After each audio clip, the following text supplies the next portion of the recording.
السلام علیکم ګرانو کتونکو زیم واجد خان تاسو په دغه ټایم ګورئ پرایم ډیجیټل که تاسو زموږ چینل سبسکرایب کړی نه سبسکرایب کړئ لایک کړئ او شیر یې کړئ چې آینده راتلونکي څومره نوې ویډیوګانې هغه تاسو سره شیر کیږي ګرانو کتونکو نن موږ په یو داسې ټاپک باندې خبرې کوو چې په خیبر پښتونخوا بالخصوص پیښور ښار داسې یو ښار دی چې دغه ښار کې ماشاءالله د پوره پاکستان خلک راغلي دغلته کې آباد دي کاروبار کوي سرکاري ملازم دي په دې ښار کې چې کوم دی یو علاقه داسې هم ده یا کتوت په دې علاقه کې بلکې پوره پیښور کې د ګیس ډېره لویه مسله ده موږ د غونډ ښار کې وګرځېدو د غونډ ښار کې چې کوم دی مختلف قسم هوټلې دي تندور دي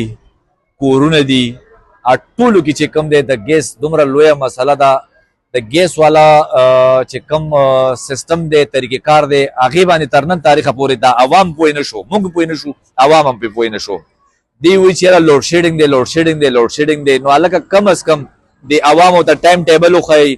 دې ټول له پته چې سهار ماشومان ځي سکول له مدرسو له کاروبار له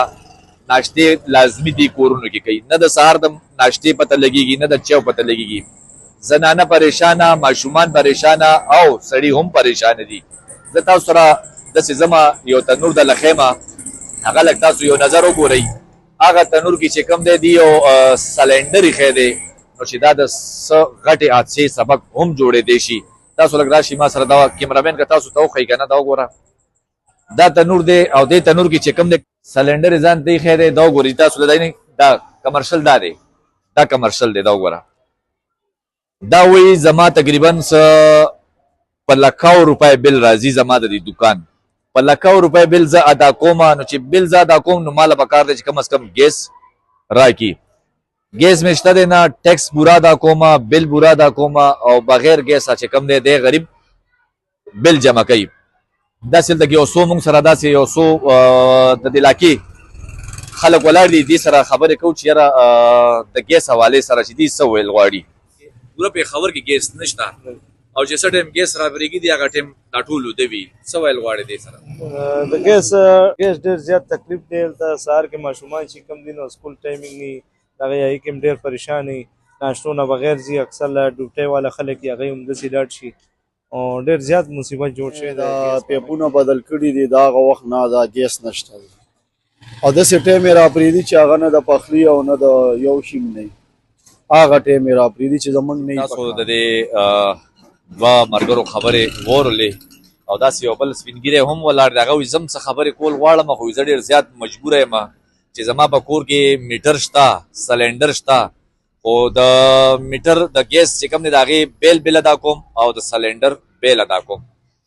جی څه ویل غواړې وروره د چې ګیس مسله ده د ټول عوام ته فیدآباد شادباغ د ټولې علاقې ته د ګیس سخته مسله ده ورځ کې 3 ټیمه راځي هغه هم پته نه لګي چې نیمه ګنټه راځي او که ګنټه راځي مهرباني وکړئ د ګیس غم وکړئ یا دا میټر یې د موږ نه کټ کړئ چې هسې بې فضوله بلونه خو موږ پسې نه بالکل تاسو د دې مشر خبرې مورې هر سړی هر کور کې سلنډر له مجبوره شوی دی او د دې سلنډر د وجې څومره حادثې رونما شوې ډېر کورونه ورکې وران شو ډېر میندو بچي پکې وفات شو د دې علاقې یو بل باشنده موږ سره دی هغې سره هم د دې حوالې سره خبرې کوو کوو موږ ته ډېر زیات مشکلات دي مشکلات دا دي چې دا ګیس لکه د دوی په رنګه 3 ټیمه چې دی په ورځ کې راپرېښودل شي او هغه هم چې کوم دی په هغه ټیم کې راپرېښودل شي چې هغه ټیم کې موږ ته ضرورت نه لکه مطلب د شپې د لسو نه لس نیمو نه پس چې دی ګیس یا سهار وختي د منځونو نه مخکې چې دی نو دا ګیس راپرېښودل شي نو دې ټیم کې چې دی موږ ته ضرورت نشته دی د ګیس بل دې نه مخکې موږ څو ځله کمپلینټ وکړلو ګیس والا ته ګیس والا رالو دلته کاغذي کاروایي وکړله او موږ رپورټ مخکې ولېږلو هسې چل ولې وکړلو او لاړو اوسه پورې تقریبا دا میاشت وشوله چې د هغې اوسه پته نه لګي سهار چې ماشومان ځي سکول ته نو بغیر ناشتې ځي خلک چې کم دی په لرګو سوځولو باندې مجبوره دي څوک سلنډر کې ګیسونه اچوي ګیس هم چې دی نو په 300 روپۍ نه بره کیلو دی او دغه شانتې بلونه دومره های بلونه راځي د چا 15 د چا 20,000 د چا 10,000 د چا 50,000 او د ګیس د سہولت نه محروم دي بل دا رهایشي علاقه ده په دې کې زیاتره خلکو چې کم دی هغه د ګیس چې کومې پوکڼۍ دي غباري دي هغه لګولي دي او هغه انتهایی خطرناک دي. لکه په دې باندې د ضلع انتظامیه د طرفه چې د پابندیم ده خو دې نه باوجود هم خلکو چې د مجبورن دا لګولي دي. نو موږ ګیس حکام ته دا مطالبه کوو چې تاسو ودې استئ سچر تاسو باندې شوی دی چې تاسو د علاقې ګیس نشي سمولې. په ټول پیښور کې او بالخصوص په فیدآباد کې او په شادباغ کې او په زرګرآباد کې ګیس بیخي نشته دی او خلکو ته ډیر زیات تکلیف دی. تاسو د دې ورور هم خبرې غورې دي.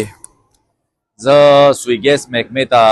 یو درخواست کوم چې برای مهرباني ځان له په قبر کې